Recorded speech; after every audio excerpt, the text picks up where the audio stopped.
Okay, we're going to look at some applications of the derivative, but still using the definition of the derivative. So using the limit formula to do that.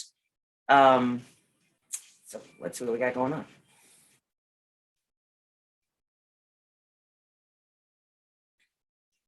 All right, so this first question here is just asking us to try to estimate the slope from a graph.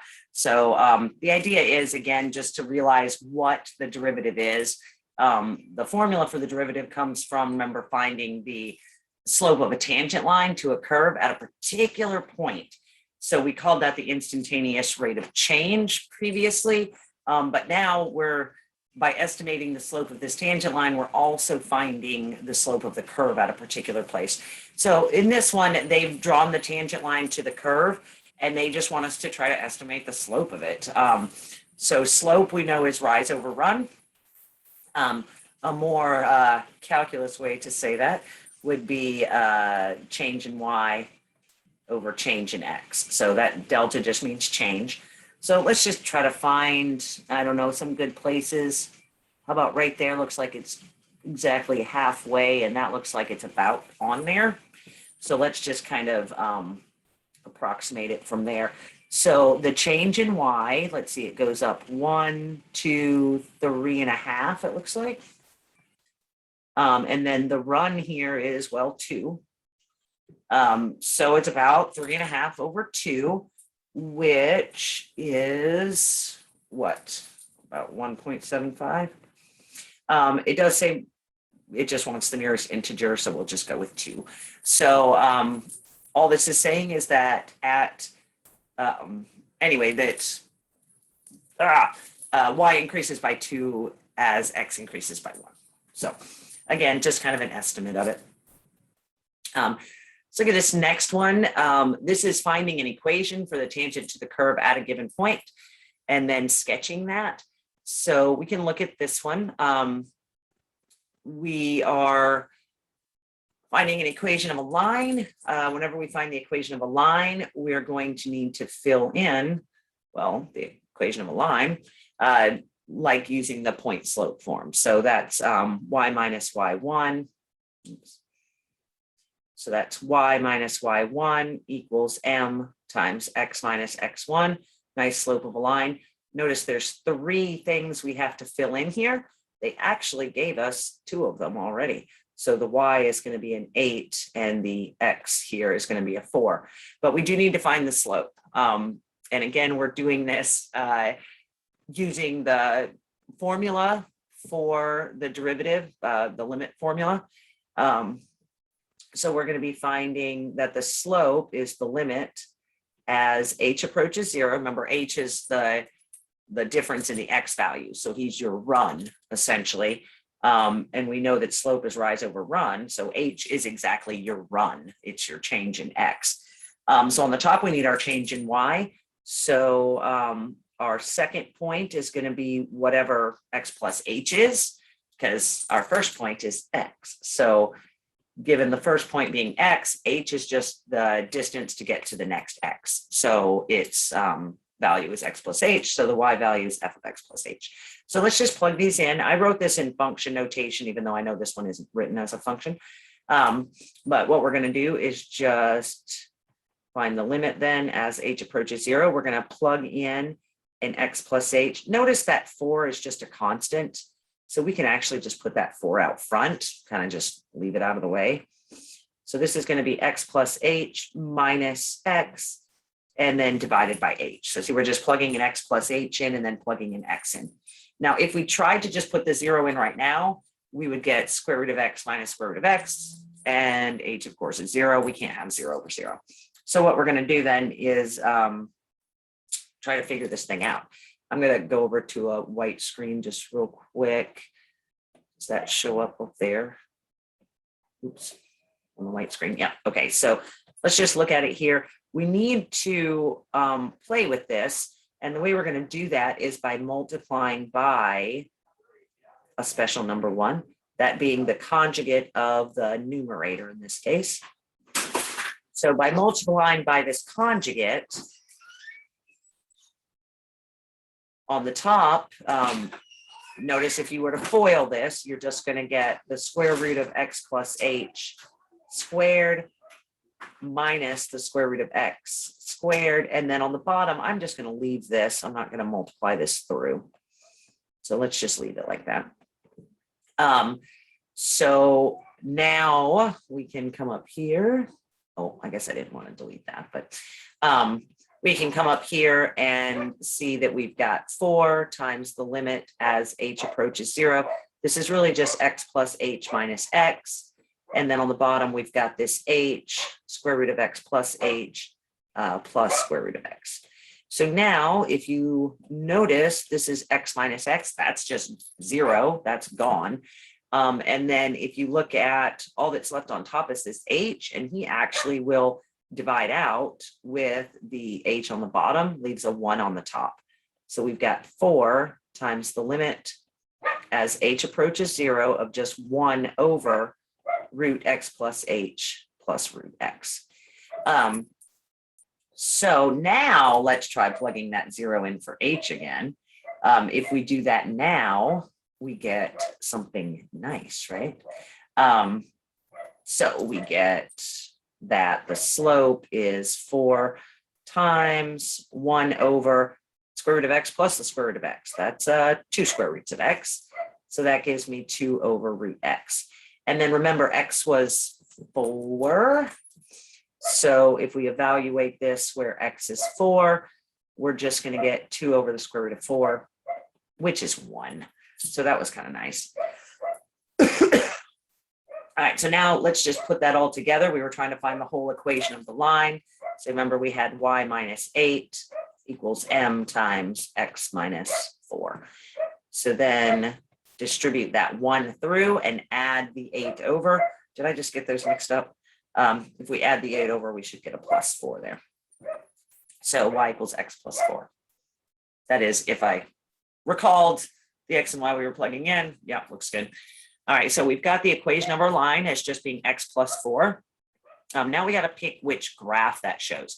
So the square root of x, we can graph this without this being kind of multiple choice here. The square root of x, we know what that looks like. The multiplying by 4 just kind of stretches it a little bit. So if we were just sketching this, it would kind of look like that. And then we were looking at the point 4, 8. I guess I should have made that go up a little higher, but excuse me. And we were graphing the line y equals x plus 4 on that. So with the line y equals x plus 4, we know that that crosses the axis. I'm going to say that that's a 4. Crosses the axis at 4, has a slope of 1. So it's doing that, and it hits the graph in exactly that one spot, hence it being the tangent line. So if we were going to pick out which one that was, we just need to, let's see, look at this one does not cross the axis at 4. Oh, that one also does not cross the axis at 4. Look at there, it's got to be B. We can also look at this and see that it goes up 1 over 1 for its slope, and that was our slope. So good to go. Don't look. All right, let's check out the next one. All right, so this is same question, you guys. Find the slope of the function's graph at the given point. Now notice the slight difference in wording here. This one said, the tangent to the curve. So what we found was the slope of the tangent line by finding the derivative. This one doesn't say find the slope of the tangent line. It says find the slope of the graph. But the thing is, at that exact point, the slope of the tangent line to the graph is the slope of the graph, the slope of the curve. So we would do the same thing here. You're just going to set this up the same way. Your m is going to be the limit as h approaches 0. You're going to plug in an x plus h and square it, plus 5 times x plus h. So there I plugged in the x plus h, and then this is not going to fit, but then you're going to subtract off the 2x squared plus 5x, which is f of x, and then you'll divide that whole thing by h. That was just awful. So just FOIL that out. Make sure you distribute the 2, the 5, and then also be careful here, make sure you distribute that negative through.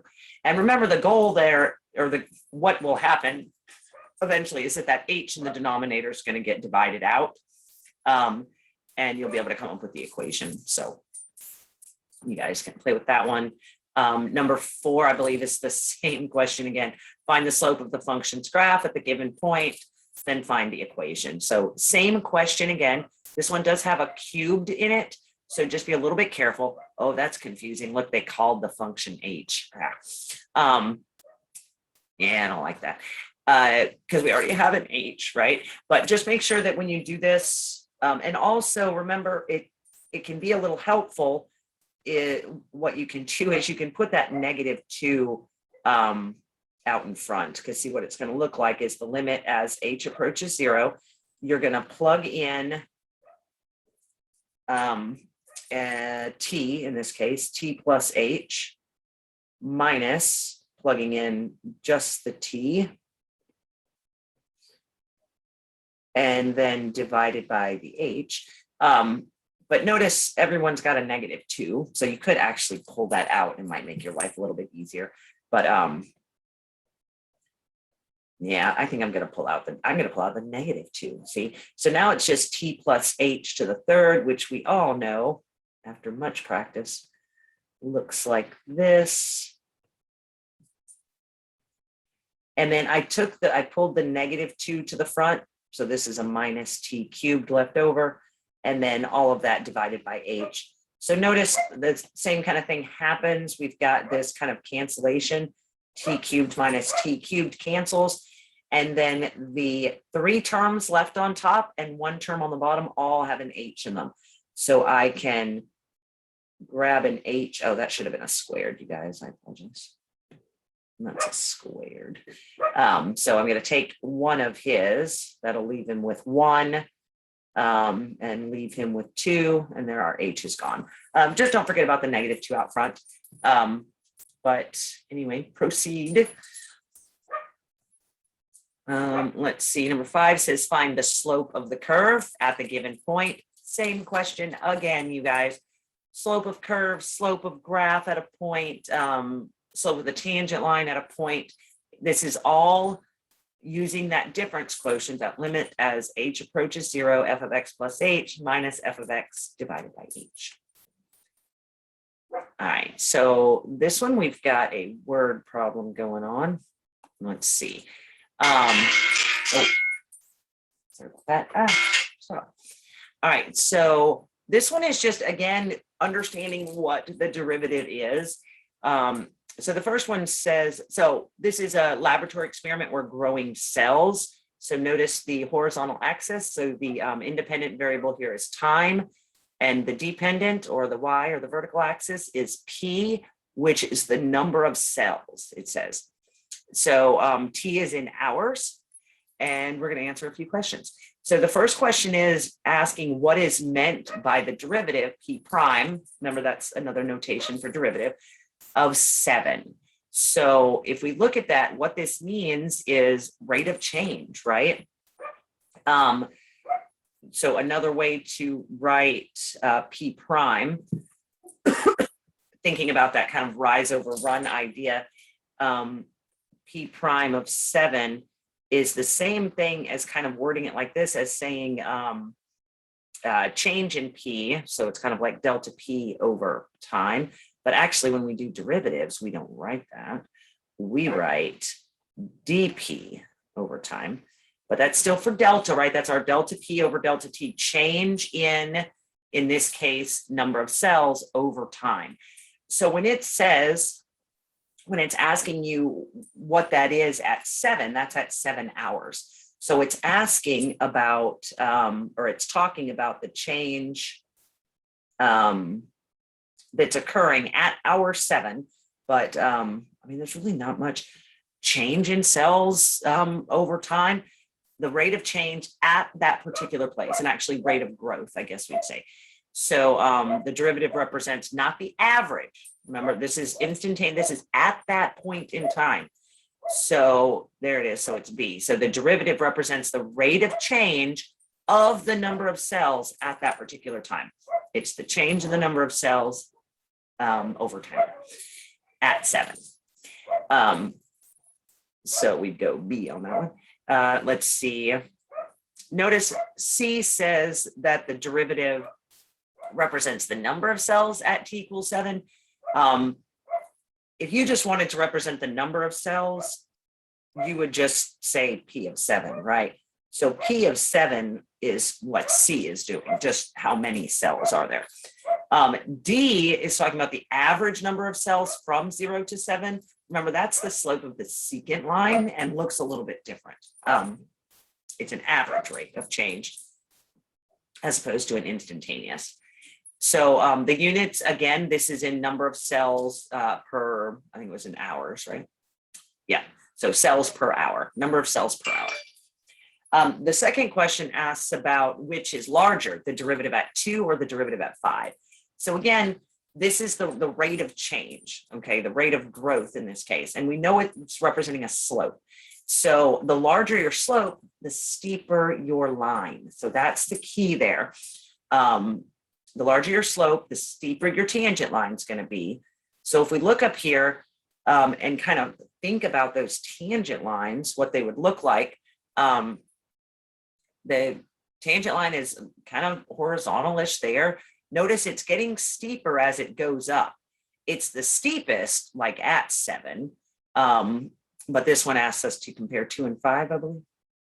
2 and 5. So if we look at 2 and 5 and just kind of think about what their slopes are, at 2, there's our little tangent line.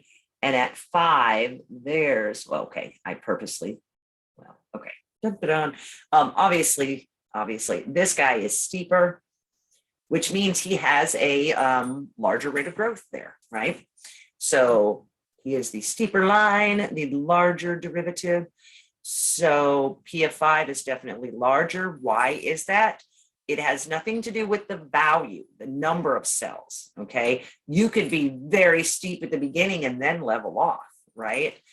So it has nothing to do with the value itself. It's because because the slope of the graph is greater. So again, it's steeper there. And then the last one's just talking about the quadratic curve. And it actually gives me what the equation of the curve is and says, find that instantaneous rate of growth. In other words, find the derivative at t equals 7, okay? So we could kind of estimate it by looking and kind of drawing the line, kind of like we did in that very first one. We could draw the tangent line and kind of try to guess at it. But if we want to find the actual value, we're back to our formula, you guys. So we're going to have to do, I'm not going to do this whole thing, but we're back to our formula. Give me my pen. So we're going to be doing the limit as h approaches 0 of P of t plus h, in this case, minus P of t, all divided by h. So it would look like this. So the limit as h approaches 0 of 6.65 t plus h squared minus 19.87 t plus h, that was an h, plus 14.58 minus the function itself, 6.65 t squared minus 19.87 t plus 14.58. And then, of course, that whole thing divided by h. Oh, you are not seeing what I just wrote down for some reason. That's very strange. So you've got this big formula. Just be very careful with it. You'll have your calculator out. You could even go ahead and plug in the 7. It might make your life a little bit easier.